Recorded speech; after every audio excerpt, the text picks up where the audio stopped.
Hello everyone, my name is Karan and you are watching me on my YouTube channel English Literature Wala. My channel is dedicated to all the competitive exams where English literature dominates like NT-UGC NET, GATE, SET, HSTET and other state TET exams. In this video we will talk about the important points related to Roman Empire like who were Romans and from where they came, who founded the Roman Empire, their society and religion, their famous kings, and the most important question, why the Romans invaded Britain, and at the last point, what were the reasons they left Britain.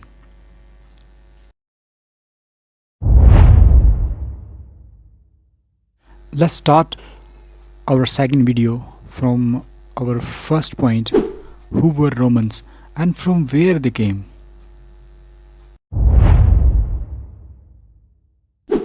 The roots of Rome was founded around 625 BC in the areas of ancient Italy known as Etruria and Latium. Roman empire की जो roots है वो हमें 625 BC के आसपास ancient Italy के दो areas के अंदर मिलती है जिसका नाम है यूट्रेरिया and लैटियम. Latium villagers joined together with settlers from the surrounding hills in response to an Etruscan invasion. Etruscan invasion के डिफेंस में लैटियम विलेजर्स ने अपने आसपास के पहाड़ी क्षेत्र के अंदर जो सेटलर्स रहते थे उनके साथ ज्वाइन होके रोम सिटी की फाउंडेशन रखी थी.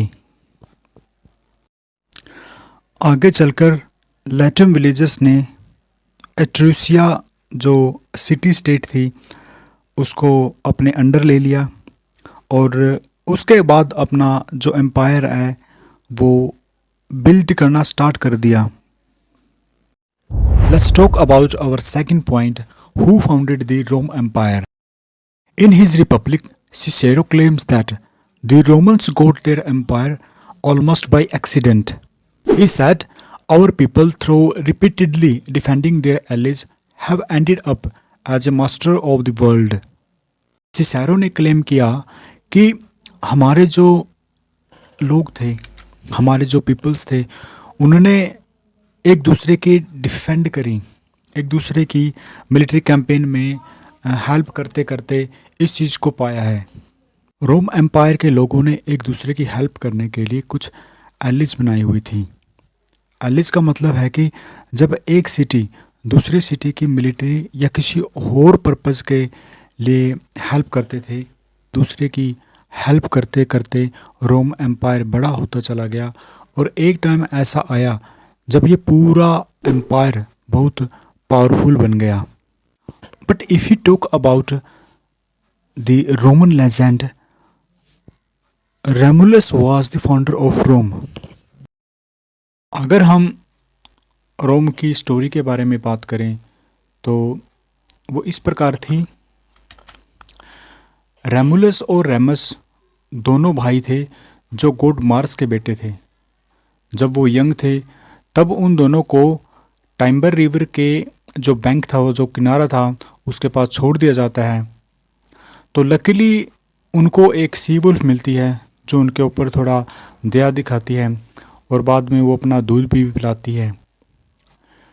बाद में दोनों भाइयों को एक सेफर्ड मिल जाता है. वो सेफर्ड उन दोनों भाइयों को अपने साथ ले जाता है और उनकी बहुत अच्छे से देखभाल करता है. जब दोनों भाई बड़े हो जाते हैं तो वो दोनों बहुत ही स्ट्रॉन्ग और क्लेवर बन जाते हैं. उसके बाद दोनों भाई एक डिसीजन लेते हैं कि जहाँ से सेफर्ड ने उनको फाउंड किया था उसी प्लेस के ऊपर वो एक टाउन बिल्ड करेंगे और वो उन दोनों भाइयों ने एक टाउन बिल्ड किया और उस टाउन का नाम उन्होंने रोम रखा. Let's talk about our next point, Why the Romans did start invading? The Romans did not set out any deliberate plan to build an empire. Romans ने कभी भी खुद से अपनी टेरिटरी बिल्ड करने की जर्नी स्टार्ट नहीं की थी, बल्कि रोम तब एक्सपेंड होना स्टार्ट करता है जब Rome came into conflict with surrounding city states, kingdoms, empires और उन सब टेरिटरीज एंड पॉपुलेशन से निपटने के लिए रोम को बहुत सारे तरीके अडॉप्ट करने पड़े और इन्वेडिंग उन सब में से सबसे मोस्ट इम्पोर्टेंट था। जब रोम ने इन्वेड करना स्टार्ट कर दिया तो उसने बहुत सारे सिटी स्टेट और कंट्रीज़ को इन्वेड किया, जैसे Austria, Corsica, Crete, Cyprus, Egypt, France, Germany, Greek, Sardinia, Sicily, Spain, Switzerland, Syria, Turkey and Britain. The invasion was the Romans' innate belief in their right to conquer non-Roman peoples. और ये बात तब बिल्कुल true हो जाती है जब the epic hero Anchises says as much to his son. He said, "You Romans, remember to rule the nations with power. This will be your skill. Impose the customs of peace, spare the vanquished and feed the proud." Romans इस बात को लेके पूरे confident थे कि God ने उनको ये वर्ल्ड गिफ्ट में दिया है and it was their right and duty to rule it all in their civilized manner. Romans believed that their civilization and their political system were better than those of the peoples they invaded. Romans ये मानते थे कि उनका जो civilisation और political system है वो बहुत ज़्यादा बेहतर है उन कंट्रीज़ और किंगडम से जिनको वो इन्वेड कर रहे थे, और वो ये भी मानते थे कि ये सब चीज़ें वो नेशन के फेवर के लिए कर रहे हैं। और जैसा कि हिस्टोरियन लिवी ने भी लिखा है कि रोमन एम्पायर एक ऐसा नेशन था जिसने खुद की कॉस्ट, लेबर और डेंजर पर दूसरों की लिबर्टीज़ के लिए फाइट की थी। आगे वो लिखते हैं कि रोमन्स तो सी को पार करने के लिए भी रेडी थे, ये देखने के लिए कि there was no unjust rule anywhere and that everywhere justice, right and law would prevail. The military of Romans was so powerful and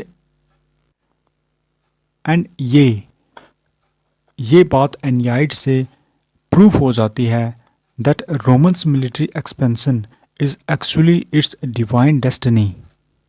और गॉड जुपिटर भी प्रोक्लेम्स करते हैं, On the Romans I impose no boundaries of time or place.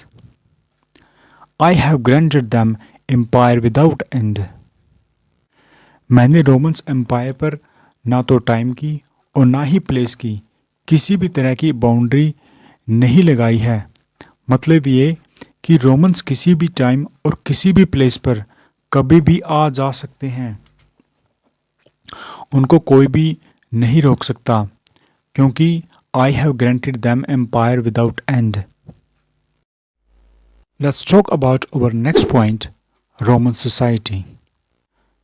Like all ancient societies, Rome's economy was based on agriculture. रोम की society बिल्कुल agricultural based थी और जो labour intensive थी. वहाँ के जो फार्मर्स थे, रोम की सोसाइटी के अंदर जो फार्मर्स थे वो बहुत टाइप की जो क्रॉप्स थे उनको कल्टीवेट करते थे, जैसे वीट, मिलेट, बार्ले, उनमें बहुत ही इम्पोर्टेंट थी. अगर हम बात करें वेजिटेबल्स की तो वो बीन्स, मटर, ओनियन, गाजर, मूली एक्सेट्रा. इसके साथ साथ वो हाई वैल्यू क्रॉप्स को भी कल्टीवेट करते थे, जैसे olives and grapes. The Roman society raised animals. अब एग्रीकल्चरल बेस्ड सोसाइटी थी तो एनिमल्स तो रखने पड़ेंगे। एनिमल्स है जो उनके मिल्क के लिए, खेतों में काम करने के लिए, और वो एनिमल्स की बलि भी देते थे। इन सब चीज़ों के लिए वो एनिमल्स को पालते थे।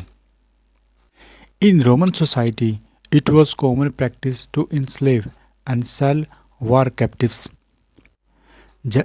जैसे जैसे जैसे जैसे रोमन्स इन्वेड करते गए वो अदर कंट्रीज़ को, तो वहाँ के जो स्लेव थे वो उनको अपने साथ ले आते थे ताकि वो उनको अपने खेतों में काम करवा सकें।